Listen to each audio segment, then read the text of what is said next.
Part 1, Chapter 7 Light in the Darkness The intelligence with which Lestrade greeted us was so momentous and so unexpected that we were all three fairly dumbfounded. Gregson sprang out of his chair and upset the remainder of his whiskey and water. I stared in silence at Sherlock Holmes, whose lips were compressed and his brows drawn down over his eyes. "Stangerson, too," he muttered. "The plot thickens." "It was quite thick enough before," grumbled Lestrade, taking a chair. "I seem to have dropped into a sort of council of war." Are you sure of this piece of intelligence?" stammered Gregson. "I have just come from his room," said Lestrade. "I was the first to discover what had occurred." "We have been hearing Gregson's view of the matter," Holmes observed. "Would you mind letting us know what you have seen and done?" "I have no objection," Lestrade answered, seating himself. "I freely confess that I was of the opinion that Stangerson was concerned in the death of Drebber. This fresh development has shown me that I was completely mistaken. Full of the one idea, I set myself to find out what had become of the secretary. They had been seen together at Euston Station about 8:30 on the evening of the 3rd. At 2 in the morning Drebber had been found in the Brixton Road. The question which confronted me was to find out how Stangerson had been employed between 8:30 and the time of the crime, and what had become of him afterwards. I telegraphed to Liverpool, giving a description of the man, and warning them to keep a watch upon the American boats. I then set to work calling upon all the hotels and lodging houses in the vicinity of Euston. You see, I argued that if Drebber and his companion had become separated, the natural course for the latter would be to put up somewhere in the vicinity for the night, and then to hang about the station again next morning. "They would be likely to agree on some meeting place beforehand," remarked Holmes. So it proved. I spent the whole of yesterday evening in making inquiries entirely without avail. This morning I began very early, and at 8 o'clock I reached Halliday's private hotel in Little George Street. On my inquiry as to whether a Mr. Stangerson was living there, they at once answered me in the affirmative. "No doubt you are the gentleman whom he was expecting," they said. "He has been waiting for a gentleman for 2 days." "Where is he now?" I asked. "He is upstairs in bed. He wished to be called at 9." "I will go up and see him at once," I said. It seemed to me that my sudden appearance might shake his nerves and lead him to say something unguarded. The Boots volunteered to show me the room. It was on the 2nd floor, and there was a small corridor leading up to it. The Boots pointed out the door to me, and was about to go downstairs again when I saw something that made me feel sickish, in spite of my 20 years' experience. From under the door there curled a little red ribbon of blood, which had meandered across the passage and formed a little pool along the skirting at the other side. I gave a cry, which brought the Boots back. He nearly fainted when he saw it. The door was locked on the inside, but we put our shoulders to it and knocked it in. The window of the room was open, and beside the window, all huddled up, lay the body of a man in his nightdress. He was quite dead, and had been for some time, for his limbs were rigid and cold. When we turned him over, the Boots recognized him at once as being the same gentleman who had engaged the room under the name of Joseph Stangerson.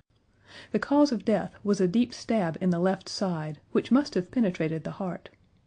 And now comes the strangest part of the affair. What do you suppose was above the murdered man? I felt a creeping of the flesh, and a presentiment of coming horror, even before Sherlock Holmes answered. "The word RACHE, written in letters of blood," he said. "That was it," said Lestrade, in an awestruck voice, and we were all silent for a while. There was something so methodical and so incomprehensible about the deeds of this unknown assassin that it imparted a fresh ghastliness to his crimes. My nerves, which were steady enough on the field of battle, tingled as I thought of it. "The man was seen," continued Lestrade. "A milk boy, passing on his way to the dairy, happened to walk down the lane which leads from the mews at the back of the hotel. He noticed that a ladder, which usually lay there, was raised against one of the windows of the 2nd floor, which was wide open. After passing, he looked back and saw a man descend the ladder. He came down so quietly and openly that the boy imagined him to be some carpenter or joiner at work in the hotel. He took no particular notice of him, beyond thinking in his own mind that it was early for him to be at work. He has an impression that the man was tall, had a reddish face, and was dressed in a long, brownish coat. He must have stayed in the room some little time after the murder, for we found blood-stained water in the basin where he had washed his hands, and marks on the sheets where he had deliberately wiped his knife. I glanced at Holmes on hearing the description of the murderer which tallied so exactly with his own. There was, however, no trace of exultation or satisfaction upon his face. "Did you find nothing in the room which could furnish a clue to the murderer?" he asked. "Nothing. Stangerson had Drebber's purse in his pocket, but it seems that this was usual, as he did all the paying. There was 80 odd pounds in it, but nothing had been taken. Whatever the motives of these extraordinary crimes, robbery is certainly not one of them. There were no papers or memoranda in the murdered man's pocket, except a single telegram, dated from Cleveland about a month ago, and containing the words, 'J.H. is in Europe.' There was no name appended to this message." "And was there nothing else?" Holmes asked. "Nothing of any importance.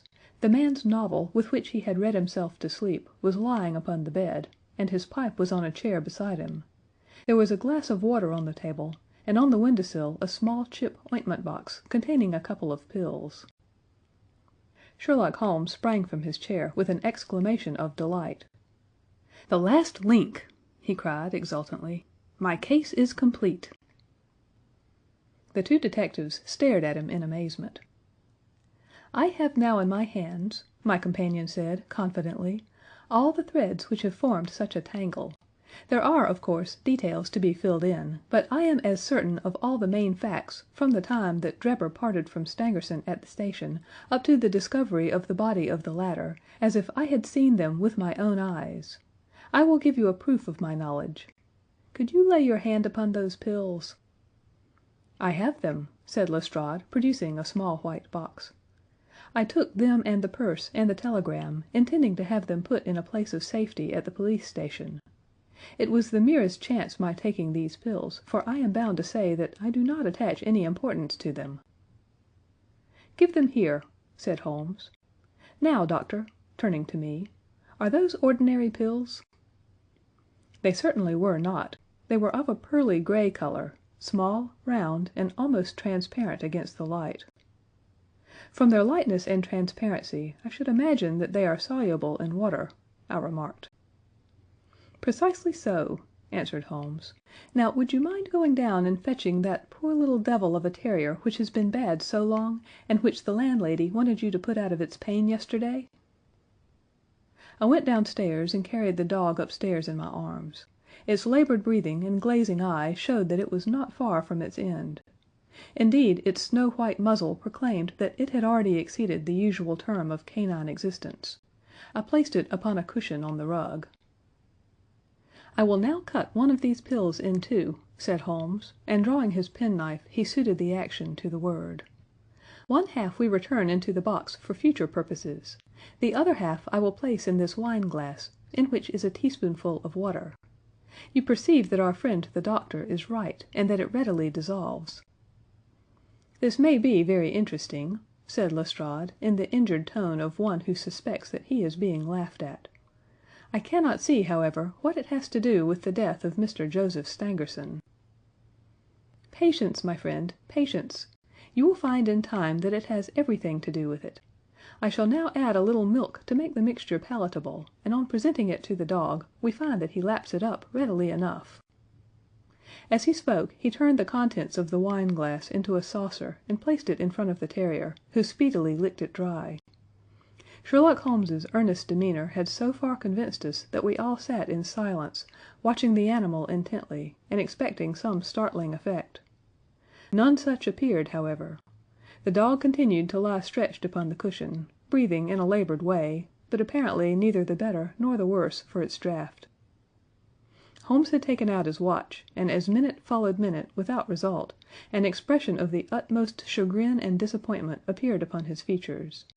He gnawed his lip, drummed his fingers upon the table, and showed every other symptom of acute impatience. So great was his emotion that I felt sincerely sorry for him, while the two detectives smiled derisively, by no means displeased at this check which he had met. "It can't be a coincidence!" he cried, at last springing from his chair and pacing wildly up and down the room. "It is impossible that it should be a mere coincidence. The very pills which I suspected in the case of Drebber are actually found after the death of Stangerson, and yet they are inert. What can it mean? Surely my whole chain of reasoning cannot have been false. It is impossible. And yet this wretched dog is none the worse. Ah, I have it! I have it!" With a perfect shriek of delight he rushed to the box, cut the other pill in two, dissolved it, added milk, and presented it to the terrier. The unfortunate creature's tongue seemed hardly to have been moistened in it before it gave a convulsive shiver in every limb, and lay as rigid and lifeless as if it had been struck by lightning. Sherlock Holmes drew a long breath and wiped the perspiration from his forehead. "I should have more faith," he said. "I ought to know by this time that when a fact appears to be opposed to a long train of deductions, it invariably proves to be capable of bearing some other interpretation. Of the two pills in that box, one was of the most deadly poison, and the other was entirely harmless. I ought to have known that before ever I saw the box at all." This last statement appeared to me to be so startling that I could hardly believe that he was in his sober senses. There was the dead dog, however, to prove that his conjecture had been correct. It seemed to me that the mists in my own mind were gradually clearing away, and I began to have a dim, vague perception of the truth. "All this seems strange to you," continued Holmes, "because you failed at the beginning of the inquiry to grasp the importance of the single real clue which was presented to you. I had the good fortune to seize upon that, and everything which has occurred since then has served to confirm my original supposition, and, indeed, was the logical sequence of it. Hence things which have perplexed you and made the case more obscure have served to enlighten me and to strengthen my conclusions. It is a mistake to confound strangeness with mystery. The most commonplace crime is often the most mysterious because it presents no new or special features from which deductions may be drawn. This murder would have been infinitely more difficult to unravel had the body of the victim been simply found lying in the roadway without any of those outrés and sensational accompaniments which have rendered it remarkable. These strange details, far from making the case more difficult, have really had the effect of making it less so." Mr. Gregson, who had listened to this address with considerable impatience, could contain himself no longer. "Look here, Mr. Sherlock Holmes," he said. "We are all ready to acknowledge that you are a smart man, and that you have your own methods of working. We want something more than mere theory and preaching now, though. It is a case of taking the man. I have made my case out, and it seems I was wrong. Young Charpentier could not have been engaged in this second affair. Lestrade went after his man, Stangerson, and it appears that he was wrong too. You have thrown out hints here and hints there, and seem to know more than we do, but the time has come when we feel that we have a right to ask you straight how much you do know of the business. Can you name the man who did it?" "I cannot help feeling that Gregson is right, sir," remarked Lestrade. "We have both tried, and we have both failed. You have remarked more than once since I have been in the room that you had all the evidence which you require. Surely you will not withhold it any longer." "Any delay in arresting the assassin," I observed, "might give him time to perpetrate some fresh atrocity." Thus pressed by us all, Holmes showed signs of irresolution. He continued to walk up and down the room with his head sunk on his chest and his brows drawn down, as was his habit when lost in thought. "There will be no more murders," he said at last, stopping abruptly and facing us. "You can put that consideration out of the question. You have asked me if I know the name of the assassin. I do. The mere knowing of his name is a small thing, however, compared with the power of laying our hands upon him. This I expect very shortly to do. I have good hopes of managing it through my own arrangements, but it is a thing which needs delicate handling, for we have a shrewd and desperate man to deal with, who is supported, as I have had occasion to prove, by another who is as clever as himself. As long as this man has no idea that anyone can have a clue, there is some chance of securing him, but if he had the slightest suspicion, he would change his name and vanish in an instant among the 4,000,000 inhabitants of this great city. Without meaning to hurt either of your feelings, I am bound to say that I consider these men to be more than a match for the official force, and that is why I have not asked your assistance. If I fail, I shall, of course, incur all the blame due to this omission, but that I am prepared for. At present I am ready to promise that the instant that I can communicate with you without endangering my own combinations, I shall do so." Gregson and Lestrade seemed to be far from satisfied by this assurance, or by the depreciating allusion to the police force. The former had flushed up to the roots of his flaxen hair, while the other's beady eyes glistened with curiosity and resentment. Neither of them had time to speak, however, before there was a tap at the door, and the spokesman of the street Arabs, young Wiggins, introduced his insignificant and unsavory person. "Please, sir," he said, touching his forelock, "I have the cab downstairs." "Good boy," said Holmes blandly. "Why don't you introduce this pattern at Scotland Yard?" he continued, taking a pair of steel handcuffs from a drawer. "See how beautifully the spring works; they fasten in an instant." "The old pattern is good enough," remarked Lestrade, "if we can only find the man to put them on." Very good," said Holmes, smiling. "The cabman may as well help me with my boxes. Just ask him to step up, Wiggins." I was surprised to find my companion speaking as though he were about to set out on a journey, since he had not said anything to me about it. There was a small portmanteau in the room, and this he pulled out and began to strap. He was busily engaged at it when the cabman entered the room. "Just give me a help with this buckle, cabman," he said, kneeling over his task, and never turning his head. The fellow came forward with a somewhat sullen, defiant air, and put down his hands to assist. At that instant there was a sharp click, the jangling of metal, and Sherlock Holmes sprang to his feet again. "Gentlemen," he cried, with flashing eyes, "let me introduce you to Mr. Jefferson Hope, the murderer of Enoch Drebber and of Joseph Stangerson." The whole thing occurred in a moment, so quickly that I had no time to realize it. I have a vivid recollection of that instant, of Holmes's triumphant expression and the ring of his voice, of the cabman's dazed, savage face as he glared at the glittering handcuffs, which had appeared as if by magic upon his wrists. For a second or two we might have been a group of statues. Then, with an inarticulate roar of fury, the prisoner wrenched himself free from Holmes's grasp, and hurled himself through the window. Woodwork and glass gave way before him, but before he got quite through, Gregson, Lestrade, and Holmes sprang upon him like so many staghounds. He was dragged back into the room, and then commenced a terrific conflict. So powerful and so fierce was he that the four of us were shaken off again and again. He appeared to have the convulsive strength of a man in an epileptic fit. His face and hands were terribly mangled by his passage through the glass, but loss of blood had no effect in diminishing his resistance.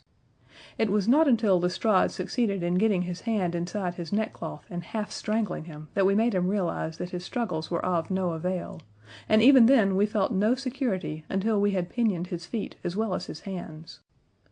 That done, we rose to our feet, breathless and panting. "We have his cab," said Sherlock Holmes. "It will serve to take him to Scotland Yard. And now, gentlemen," he continued, with a pleasant smile, "we have reached the end of our little mystery. You are very welcome to put any questions that you like to me now, and there is no danger that I will refuse to answer them." End of Part 1, Chapter 7.